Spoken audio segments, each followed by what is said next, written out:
Good afternoon. My name is Maggie Laj. It's good to have you here. Welcome to the R&D session powered by EDP. We will launch a poll in the chat to know how many of you already know us. But for those who are not so familiar with EDP, let me start by introducing us. So we are a research and development center of the EDP group, and we work with European R&D projects, looking at innovative solutions for decarbonization, smartification, and flexibility of the energy sector. We have been organizing these R&D sessions since 2020, and the aim of our sessions is to get together experts to discuss several topics regarding the future of energy, the challenges we are facing, and the solutions that we are putting into practice to change the energy sector. Thank you, Maggie. Hello, everyone. So please note that these webinars are recorded and the previous sessions are available on our website. You just need to read the QR code that Philippe is about to show. Oh, it's appearing in the screen, and you will be able to watch all these sessions offline. Also, this session will be available in our website and YouTube channels in a couple of days. For today's webinar, we want to encourage you to use our Q&A chat to ask your questions to our guest speakers, and at the end of the session, we will have a Q&A moment where the speakers will be able to answer you. With no further delays, we welcome you to this event and wish you all a great session, but not without first introducing you our moderator, Filipe Silva. Filipe Silva holds a master's in energy and environmental engineering from Lisbon University and has a background in sustainable energy projects. He worked on ISCO business models and energy audits for European Commission funded initiatives. Filipe later joined ADEN as an energy and water efficiency engineer. In 2021, he became a project manager here at EDP, focusing on smart buildings and cities in several projects, and by 2023 he became the project coordinator for the Europe Communities projects with the goal of expanding energy communities across Europe. Now, Filipe, the floor is yours. Thank you so much. Thank you very much, Inês, and thank you for everyone that has joined this R&D session. So, as you know, the topic that we're speaking about today is energy citizenship and making citizens a part of the energy transition. So before we start with the introduction of the speakers, I would like to briefly introduce the concept that we are speaking about today. In this quote that you can see in the slide, this is a quote from Professor Patrick Devine-Wright. He's one of the lead authors from the International Panel for Climate Change, and is one of the most cited authors in the topic of energy citizenship. And he mentioned that energy citizenship is the view of the public that emphasizes awareness of responsibility for climate change, equity, and justice. And finally, the potential for collective energy actions, including setting up of community renewable energy projects, such as energy cooperatives. So if you allow me to oversimplify this definition from Professor Patrick, I would say in my own words that energy citizenship is the concept of citizens being more aware and more conscious about energy and energy-related topics, and also being more participative in energy-related activities. And this is what we want to bring you today, some speakers that will speak about these topics, and make the connection also with some initiatives that we are doing at EDP, and namely the connection with energy communities that fit quite well as one of these actions that could be done to increase the participation of citizens. And in the scope of R&D and the activities that EDP New is doing, we have two projects called Comunitas and Positive, where we have been developing work related with local energy communities. And we have been working also with social scientists and research organizations that help us to understand the role of EDP in promoting energy citizenship. So going over to the agenda of today, we'll start with Joke Kort from TNO that will speak about the involvement of citizens in the energy transition. Then we have Hugo Algarview, which will present the role of local energy communities in carbon neutral power systems. And finally, we'll have Esther van der Waal which will talk us about Grunger Power and the vision of energy cooperatives. Then after that, we'll have a short Q&A. So moving over to the first speaker, Joke Kort. Joke is a senior social innovation scientist, and she's the leader of the Consumer Engagement Research Group at TNO. She has a background in cognitive psychology and social scientific information sciences, and a professional doctorate in engineering in user system interaction. Her research focuses on citizens and consumer engagement to accelerate the energy transition. So thank you, Joke, for accepting this invite. I'll pass the word to you. Thank you. If you can share your screen and your presentation. I will try. It's starting. And thank you, Philippe. And can you see my presentation slides? Thank you. Yes, perfect. Okay. Thank you, Philippe. My name is Joke Kort. I work for TNO. It's a Dutch research institution, independent research institute. As Philippe said, I'm leading the research group. It's a small research group on consumer engagement. And I would like to tell you what kind of work we do to engage citizens in the energy transition, and also how it's related to the Comunitas project. Before we start, I would like to introduce you to the whole team in social innovation at TNO Energy and Materials Transition. This is the whole team. We're the largest research group in the energy transition on social innovation in the Netherlands. And we focus on several areas of social innovation. Consumer engagement, the group that I'm leading, is one of them. We also focus on lifestyle changes, how people can change their lifestyles towards more sustainable living. We look at business engagement, how to include businesses or engage businesses in the energy transition. And we also have a research group focused on purely inclusive energy transition, addressing all research or all groups of citizens that need to be involved. One of the subtopics of that group is, for example, energy poverty. So we also focus on different difficult groups to reach and get on board on the energy transition. Then if we go to the next slide, the research team, consumer engagement, is just a few people of the team that you just saw. And most of them, except for Charles Lansou and Charlotte Smit, but the others are all working on the Comunitas project. And to give you an impression of what we do, what kind of work we do, I need to go to the next. We have two main tracks, you could say, on which we work. One of them, the first one, is citizen engagement in the energy transition, that focuses more on how to get people on board on the energy transition itself, the process, the social transition. And we have a second track that focuses on consumer engagement in the energy transition.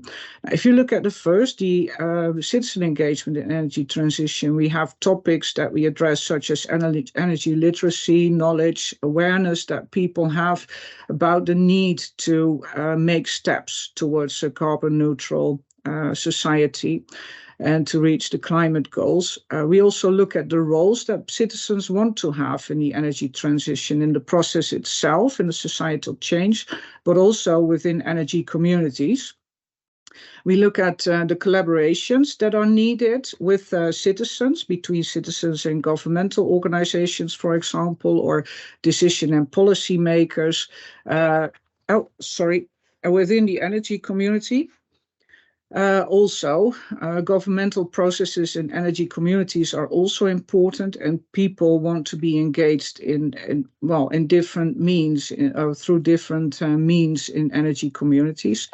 And the last topic that we address related to citizen engagement is the digitalization of citizen engagement. And you can think about platforms through which we model whole neighborhoods, energy consumption patterns, etc., and provide feedback to citizens. But you could also think about citizen engagement and deliberation platforms, which is a topic, for example, in Positive as well. It's part of the research in that project, and TNO is contributing to that project too. Well, if you look at consumer engagement, the kind of topics that we address in consumer engagement are mainly related to the design, adoption, exploitation, and evaluation of energy products and services. What we do is a lot of design research with sometimes potential consumers, customers, to see what their needs are. We often use a value-based approach in which we look at the core values, the actual basic needs that people have related to energy and the specific products and services platforms we develop. This design research often gives us a lot of information that helps us to model consumer behavior. And making digital twins of consumer engagement or consumer behavior. We look at what kind of behavioral patterns are desirable and actually fit the consumer needs. And we also do a lot of co-design of products and services together with consumers. And on the right, you see some example projects that we do, for example, with a main focus on citizen engagement. Are Positive, it's a lighthouse project. Making City is another lighthouse project in which we are involved. We develop different citizen engagement strategies that includes the different perspectives of the stakeholders working in the project. In the Bright project, we also developed a citizen and consumer engagement strategy that is being used by partners to actually start energy communities, get people involved in energy communities, but also do part of the product and service design. In Bright, it's demand response services. And we have a Dutch project, BWW, that stands for Neighborhood Heat Guide. It's a digital platform with which municipalities and citizens can together make decisions about next steps that would be useful and good to take measures in their own houses. But it's kind of simulated and scaled up on a neighborhood level, so you can also see the effects that it will have, the steps that you take on a neighborhood level. And this is a platform that can be used by municipalities to actively engage citizens in a specific neighborhood that they want to get off the gas, for example, or to make more sustainable. In our consumer engagement project, some examples are EnerShare. It's a European data space project in which we look at how citizens, why they should be willing to share their data in the energy data space, and also to give other stakeholders access to do something with the data. We look at the citizen or the consumer perspective. Why would you want to share the data, and what do you want to get back for it? In another Dutch project, the GoE project, we have been looking at the willingness of consumers to provide flexibility. So we have a lot of topics that we address within our research group. We have a lot of diverse projects as well, but the central elements are often literacy, awareness, knowledge, the role that citizens want to have in the whole energy transition and in the energy communities. We look at the different collaborations that need to be there with citizens and consumers. We try to develop different digital means and platforms to support these processes. And we also do a lot of product and service developments for consumers. So that is also why, I will go to the next slide, why Comunitas is such a wonderful project for us, because we can combine all this knowledge in the core tasks that we take up in the Comunitas project from TNO's point of view. What we do in the Comunitas project is to make sure that we have participatory labs up and running in which we combine technologies and the different pilots, and get an experimental lab situation in which we can develop these technologies further and also evaluate them together with the pilots and according to citizen and consumer needs. And the second task that we have is to develop a methodology for citizen and consumer engagement, and as well a value proposition design methodology for energy communities. And the last part is really interesting to us because energy communities are a kind of strange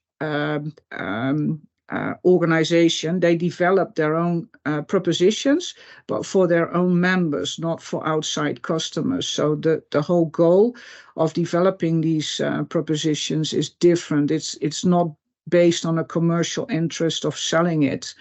And this makes it really interesting to us how to engage citizens, because or consumers, we can look at the core needs. So what we do in Comunitas is, on the one hand, we are developing this citizen engagement strategy for energy communities, which should help energy communities to get more people involved, but to also keep them involved actively. And on the other side, we want to help energy communities within Comunitas to develop their own propositions for their own members, so their own products and services, etc. And if you look at the main tracks that we have defined for the participatory lab, the whole vehicle that should enable us over the project duration to develop these services, test them, and fine-tune them throughout the project, we have 4 tracks. We have the technological track, in which all the technologies that are being built and developed within Comunitas are brought together. We have the governmental regulation and policy making track. That is really interesting to us in terms of how do you want to position consumers and citizens in this track, in the governance of energy communities, in regulatory and policy making processes. We have the value proposition activities and the business modeling activities in which the value proposition design methodology that we are creating should be applied. And this should also help to the technological developments to fine-tune it to the needs of consumers and citizens involved in the energy communities. And then we have a last track, the engagement and participation track, in which we look at strategies to get people actively involved in the energy communities as well as in the proposition design. And if you look at the left figure, you see that we want to bring these both tracks that we have within the consumer engagement research group, the engagement of citizens in energy communities. We would like to combine it with the value proposition design, so energy communities can, on the one hand, engage their people over time and further develop the energy community, and at the same time start developing their own propositions and making sure that they are adopted by their own community. That was my 10 minutes. I guess my time is done as well, Philippe. I have some links to the projects that I just addressed. It's a lot of information, but you can have a look at what we have done in these different projects. The deliverables are online, and we are trying to combine it in Comunitas towards a complete methodology for energy communities. Thank you very much, Joke, and thank you for sharing some of your work with us. I think it's a very interesting work, and it's a work that has been getting more and more recognition as the engineering side starts to understand the importance of engaging citizens. So this collaboration with social scientists, we see more and more its importance and the focus that the European Commission, for example, has been putting on making this collaboration happen. So thank you very much for your speech. And thank you. Right now, I would pass to the next speaker. which is Hugo Algarvio. So Hugo will speak about the role of local energy communities in carbon neutral power systems. He has a background in electrical and computer engineering and a PhD in sustainable energy systems. Hugo is a researcher at LNEG, which is the National Laboratory for Energy and Geology. And his main research interests concern multi-agent technologies to model and simulate present and future electricity markets and market agent behaviors. So, Hugo, thank you very much for being in this session. I'll pass the word to you. Thank you for presenting me, Philippe. The work that I'm presenting here was performed on the scope of project TradeRes. So I'll speak a bit about the project. I'll speak about the conceptual model that we have in the consortium for local energy communities. I'll speak about our own work in LNEG, about communities, and also there's some results that we have and the main conclusions that we achieved so far. So basically, Project TradeRes is an H2020 project coordinated by us, which has the main goal of provide some recommendations for new market designs according to power systems with near 100% renewable energy penetration. So you may check this QR code to know more about the project. The project has three different scales. We start with local energy communities, and we want to model them and also see their effect in the other scale at the national market or regional markets, and then in the end, in the pan-European scale. To do so, we have defined 6 different scenarios. One as starting point in 2019, then another to 2030 based on the national energy and climate plans, and 4 scenarios for 2050 based on high and low flexibility and also high and low penetration of variable renewables.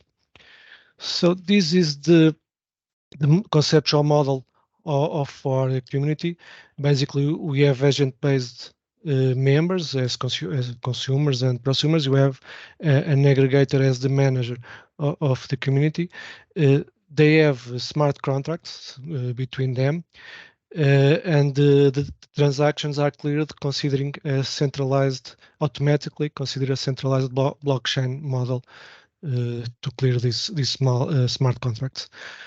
Also, the aggregator has some triggers to the community, so he can send some advices in cases of energy deficit or excess, energy prices, and also he can gather some demand response flexibility from them. Also, if members themselves have some flexibility, they also can make bids to this blockchain centralized model and then trade between them. Also in the distribution grid, we also consider peer-to-peer local markets for transactions between different communities.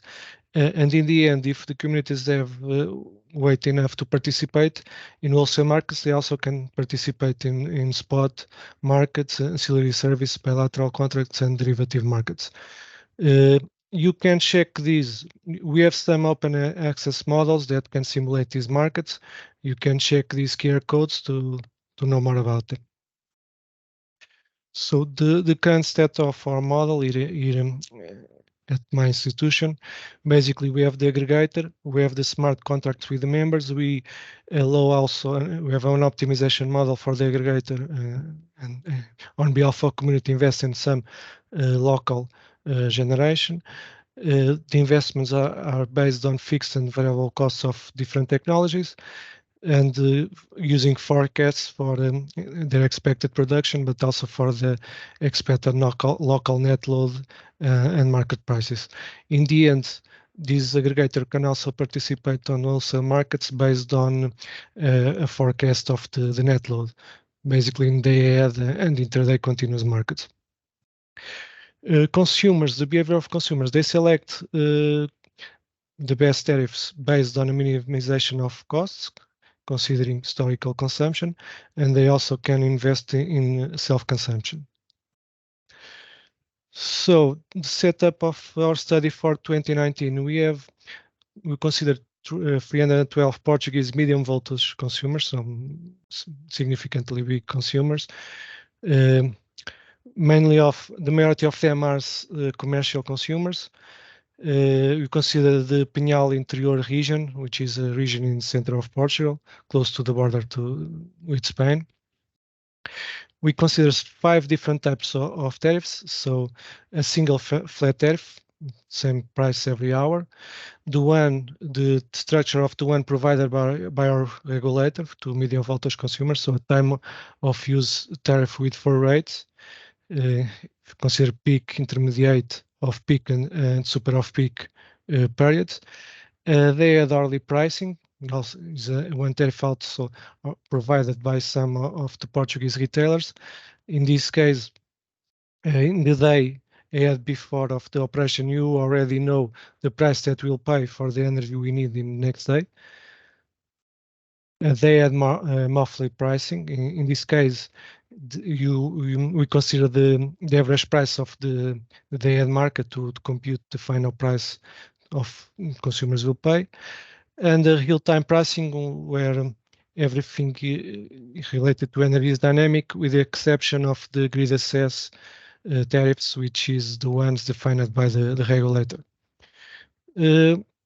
We consider also the investment in this type of technologies, onshore wind, large-scale PV, and rooftop PV. And with that, we have some tariffs predefined for this type of technology. So the community can provide single flat tariffs for both PV, wind, and hybrid. Time of use tariffs for also those technologies. Hybrid is a mix of PV and wind. And also they have hourly pricing and real-time pricing. So we simulated 4 different scenarios. The first one considers that all consumers select the same tariff. This is a way of a benchmark to verify the competition. So the effect of each tariff. You may see that the tariffs provided by the community are significantly low when compared to the ones provided by the competition. This is the average final price that the consumers pay for energy, excluding taxes. So using the optimization model, we consider an investment in 800 megawatts of large PV and 200 of wind. So according to the consumption profile of the community, it is 87%. So now it is producing 87% of the energy they need, but only during 34% of the time when they need.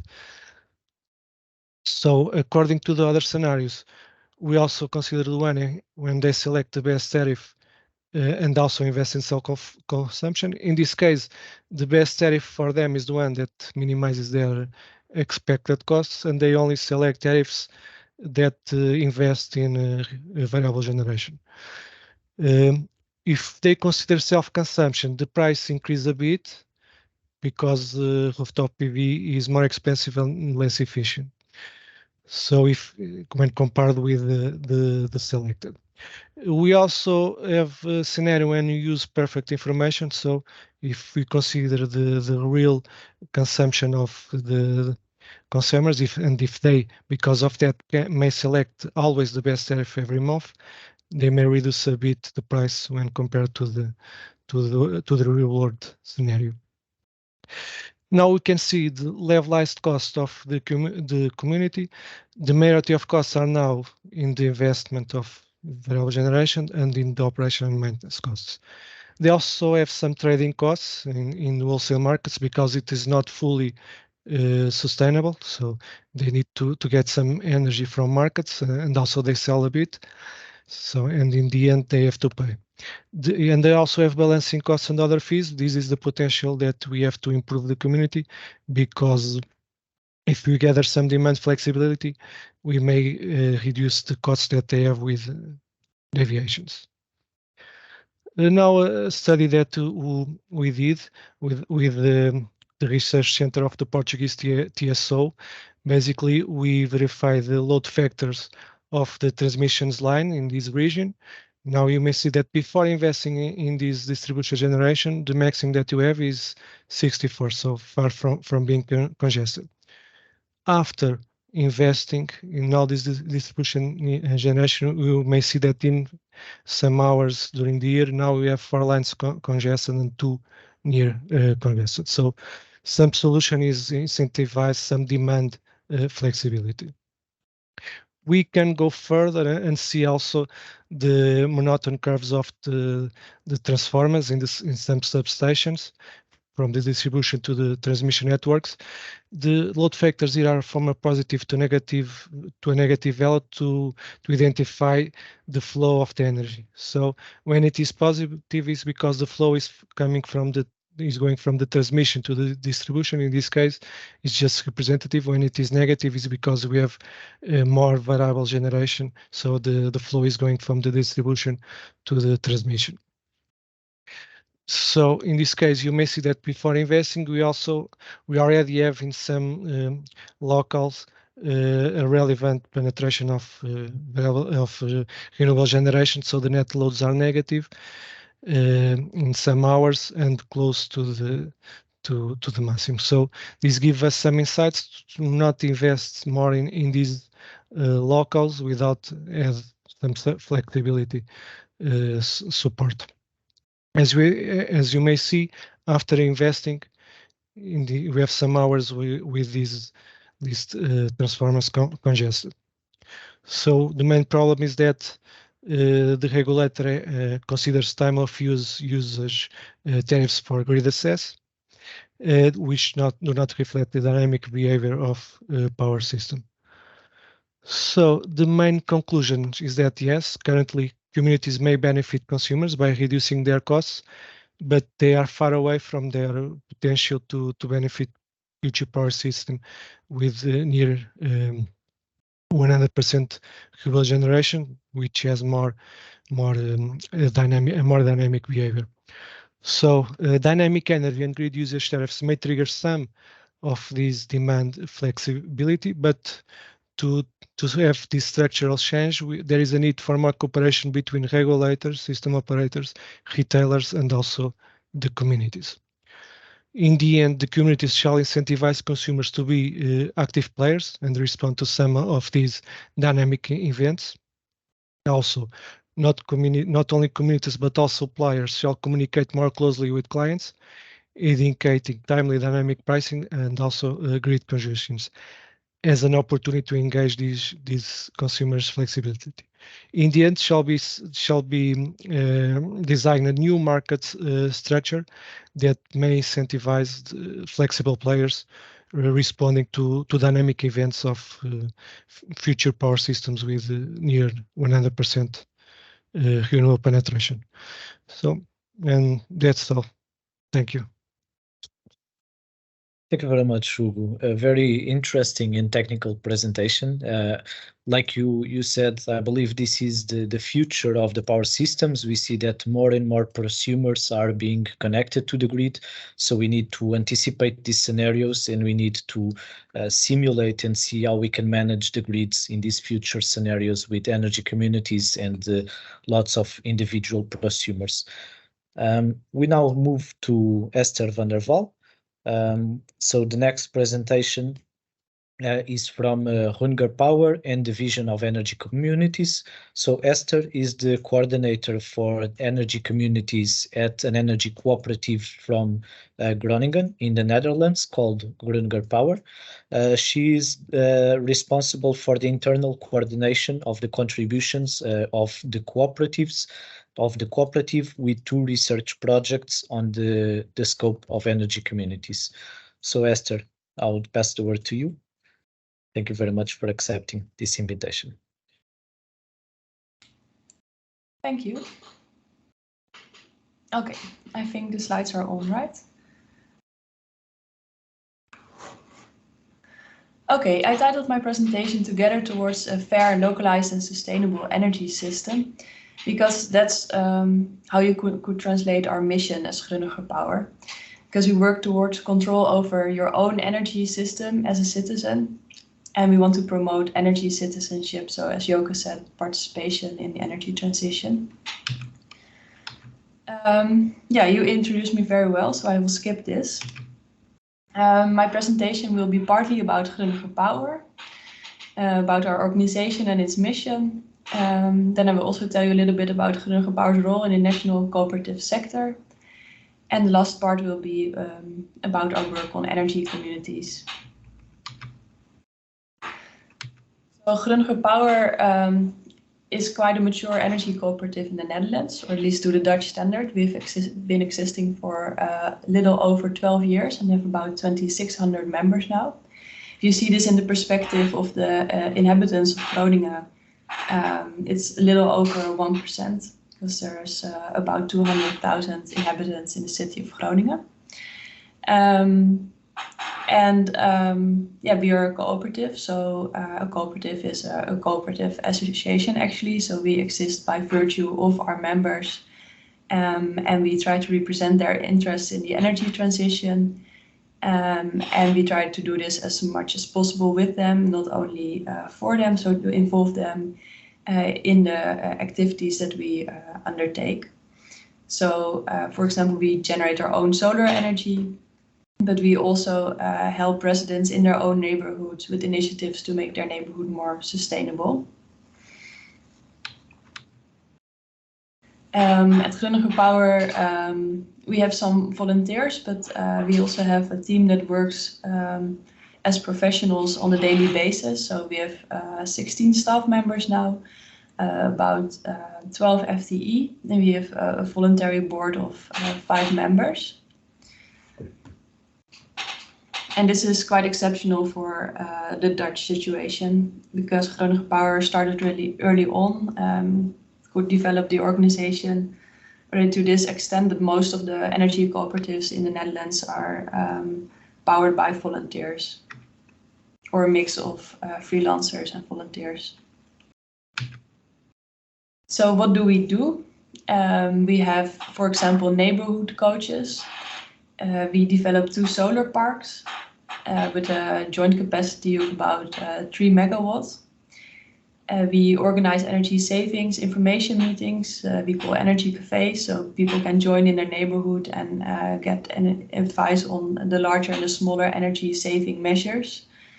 We also do biodiversity related projects. So for example, at our solar parks, we have a project, biodiversity at solar parks, where we created a guideline to improve the biodiversity at the solar park. And we are also active in the municipal district heating network that's developed by the municipality of Groningen and a public district heating company. We are creating learning communities, but we also do some advisory work, for example, for homeowners associations, but also for housing corporations, and we help them to facilitate rooftop solar. But we're not only active on the local level, we're also active in national and also European research projects, like Communitas on the European scale. For example, on the national scale, we're active in Local for Local. I'll tell you a little bit more about that project later. Here you see a brief impression of some of the projects I just mentioned. I have the Biodiversity Solar Parks project. This is one of our solar parks. This is an image of the Making City project, another Horizon project. And you see a solar pathway here. So the tiles of this road generate solar energy. And here you see some residents in Groningen neighborhood toast because they have their solar panels, and we had a little festive opening moment for them. So I hope this gives you an impression of the scope of our work. I will very briefly introduce the Dutch cooperative energy landscape. This landscape is quite professionalized already. So besides local energy cooperatives, we also have regional umbrella associations, a national lobby organization, and some cooperative energy suppliers. See it here very briefly. In the Netherlands, we have now about 705 energy cooperatives, so almost every municipality has an energy cooperative.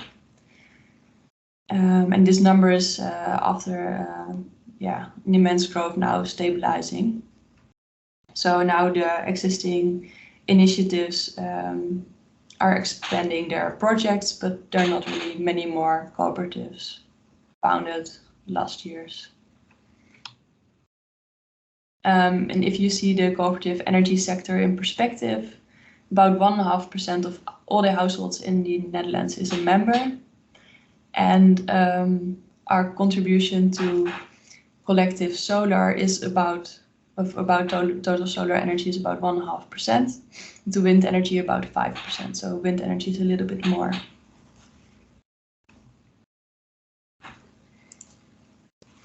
So a next step for us as cooperatives is the concept of energy community, because until now the activities have been more on their own. So we have been active in generation.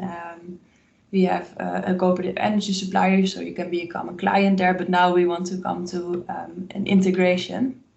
So how it works now is that local energy initiatives have solar or wind installations, and they generate their electricity. They sell it via a cooperative energy company to the market, basically, and the members of the energy cooperatives buy it back from the market via the cooperative energy company.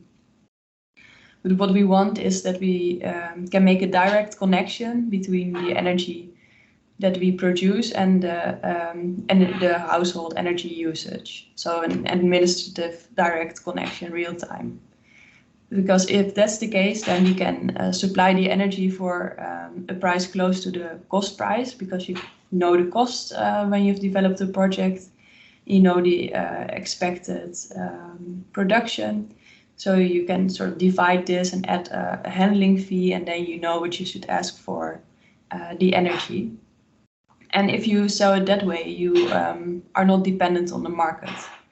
So what we want to do is create a substitute for the market.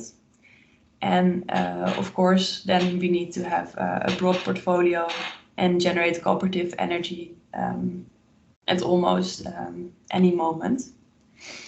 So that's what we want to work towards, and we're working towards this in 2 projects.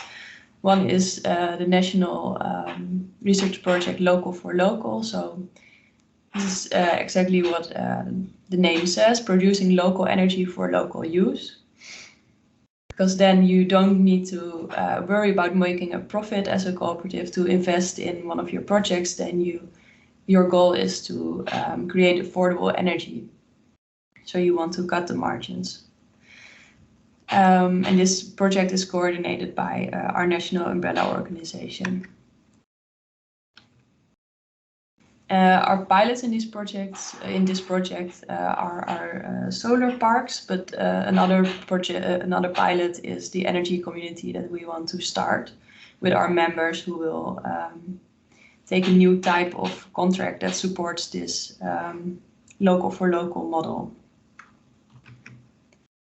And the real challenge here is to make the profile of the production facility meet the household demand.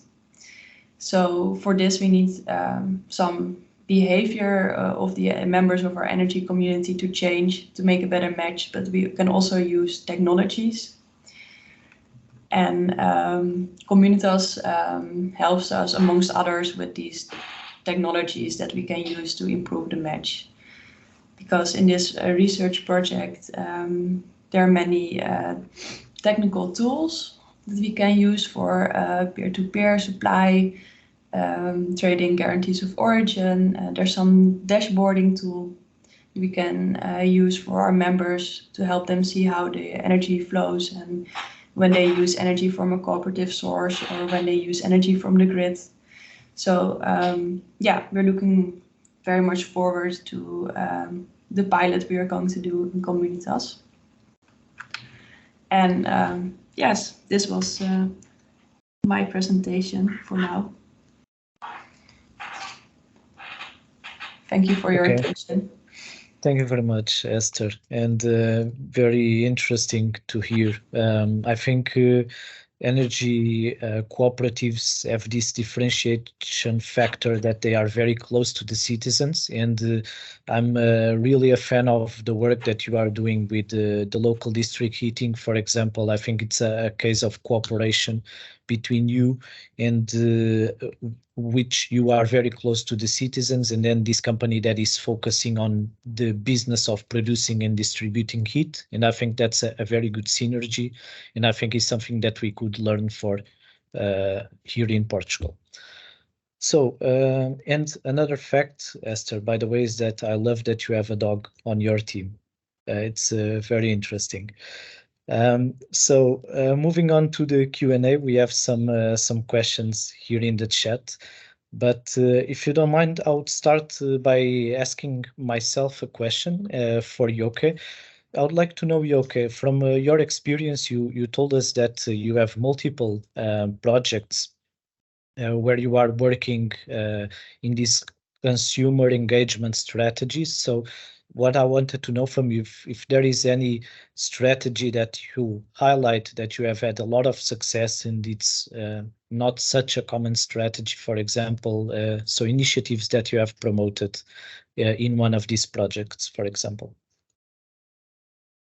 Oh, that's a difficult question. In most of the projects we developed engagement strategies tuned to the problems we have and the stakeholders involved we have in that specific project. So for positive, for example, we looked at how housing corporations can engage their renters, their tenants in making a neighborhood or a housing complex sustainable. And there's different dynamics at stake for tenants and housing corporations. Tenants are less motivated to invest themselves, for example, and different things change for them if you make something more sustainable, for example, renting prices.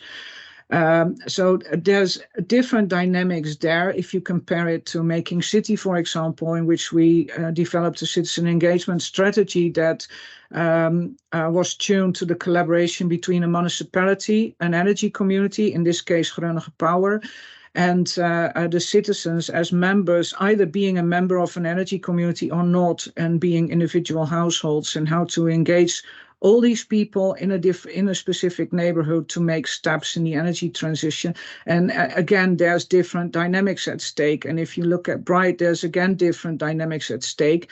What we do want to work towards is to, based on these different strategies and dynamics that we see in practice, we want to build an overall engagement strategy. And we're making steps in that, but it's not there yet. Does that answer your question? In Comunitas, we really hope to make quite some additional steps in that respect. Yeah. Yeah, thank you, okay, of course. I think these are some examples of citizen engagement strategies, and in other conversations you have shared with me other examples, and I think it's very interesting because there are some examples of strategies that we don't immediately think about, and some things that we have talked about, for example, these initiatives of going around with coffee and cookies and talking with people. These types of initiatives are different, and I think it's a really good way of engaging people and getting to know their opinions. Yeah, that's good to mention as well. And all these strategies that we create in different projects, We also provide different tools for the stakeholders, and the coffee moments, or organizing an evening together with citizens, and they can write their concerns on the tablecloth, for example, and then you use the tablecloth as a meeting minutes, for example, and an inventory of problems and challenges and concerns.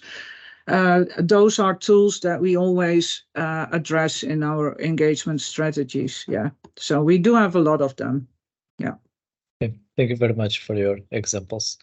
So I would pass to a question from the audience now, and I would go for a question for Hugo. So Diogo Ribeiro asked a question for you, Hugo, which is which was the main differentiation factor in the solar and wind LCOE? Is it the initial investment? Do you believe that this will change in 2023 due to COVID and the war, for example?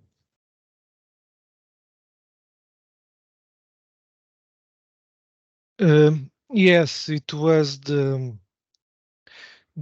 initial investment and also the operation and maintenance costs. What we may see differently is that within the increasing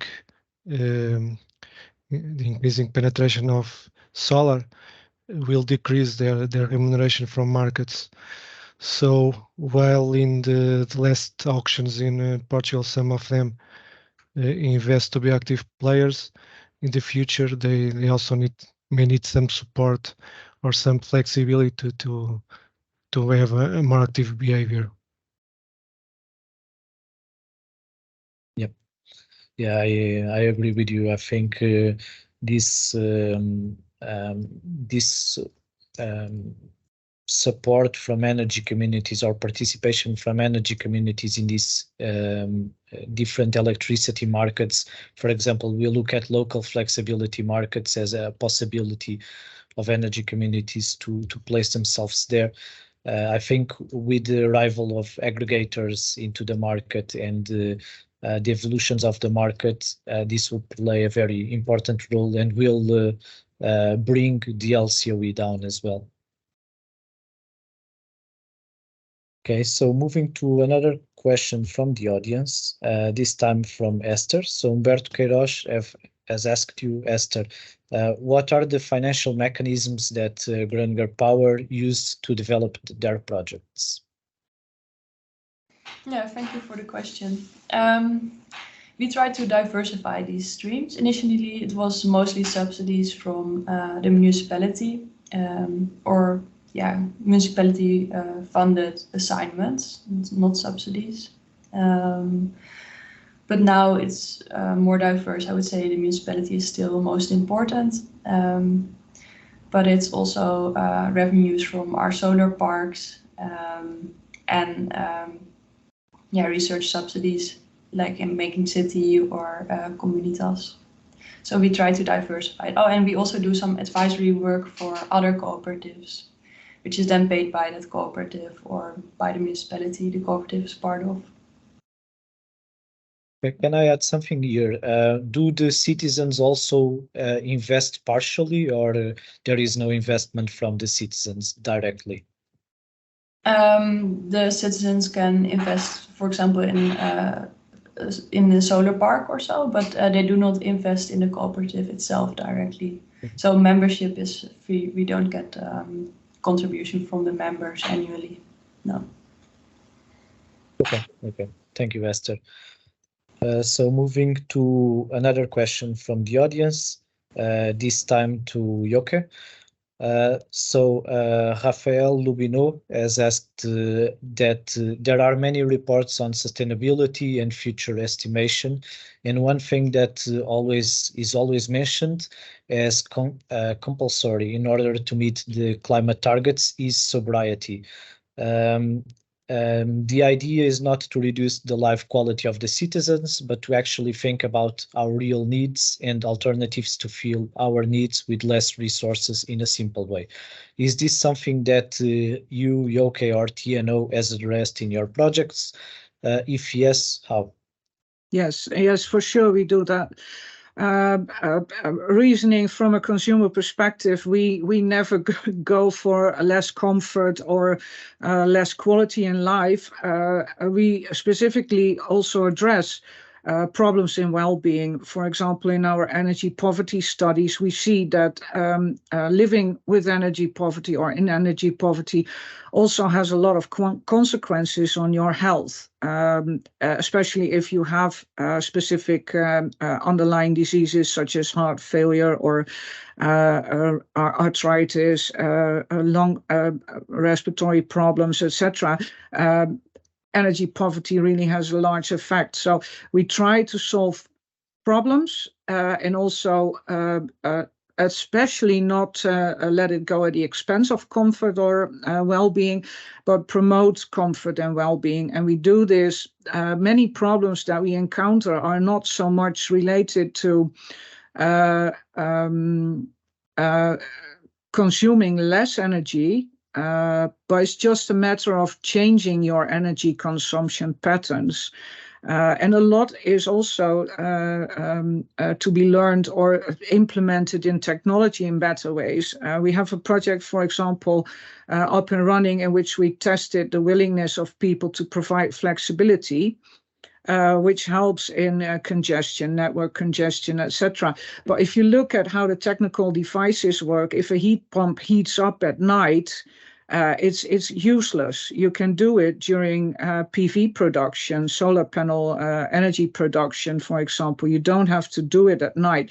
So trying to find these solutions that actually increase comfort and financial situation of users or consumers is what we try to do. And what we start our research with is to look at the actual needs that people have. How can we improve their situation? And how can we at the same time create a more sustainable situation for these consumers? So it's hand in hand. It's not going at the expense of anything. We are here to actually make sure that the needs of consumers are met with everything we do in the energy transition. Okay, thank you, Joke. And I think we can go for a last round of questions, but we need 30 seconds answer to finish on time. So first, Hugo, one question that we have in the chat is if the grids are prepared to expect the introduction of the energy communities, or if there are different investments that are needed so that grids can be prepared for this change.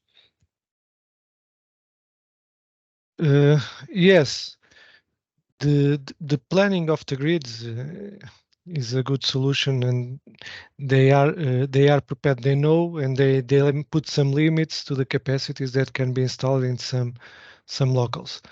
The problem is more related to this planning is for long term, and at least ahead. The problem is, for example, when forecasts fail. So basically, we need some close to real-time flexibility to solve that kind of issues. Okay, thank you, Esther.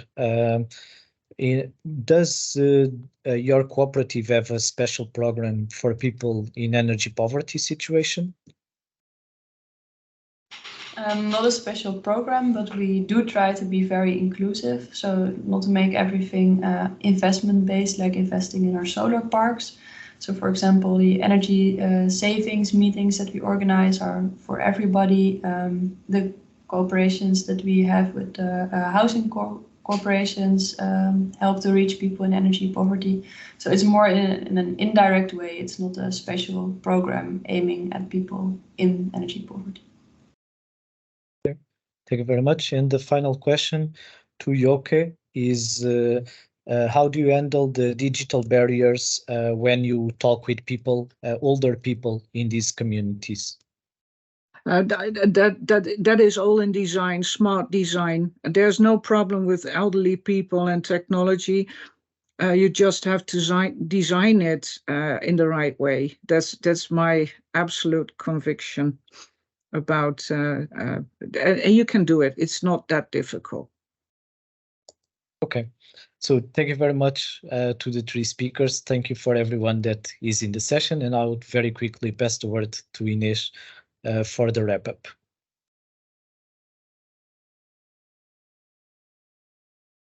Thank you, Philippe. Thank you to our speakers for the amazing presentations. Thank you also to our audience for dynamic Q&A and for your attendance. I will now pass the word to my colleague Maggie and hope to see you soon. Thank you. Yeah, so we have just reached the end of our event. Thank you very much for your active participation. It was super interesting and engaging, especially the last part of the question. So thank you very much to the audience for just making your questions and for the interesting answers and solutions. The R&D sessions will return next month with more interesting topics, also always powered by EDP New. So enjoy your afternoon and hope to see you in November with the last R&D session of the year. Thank you very much.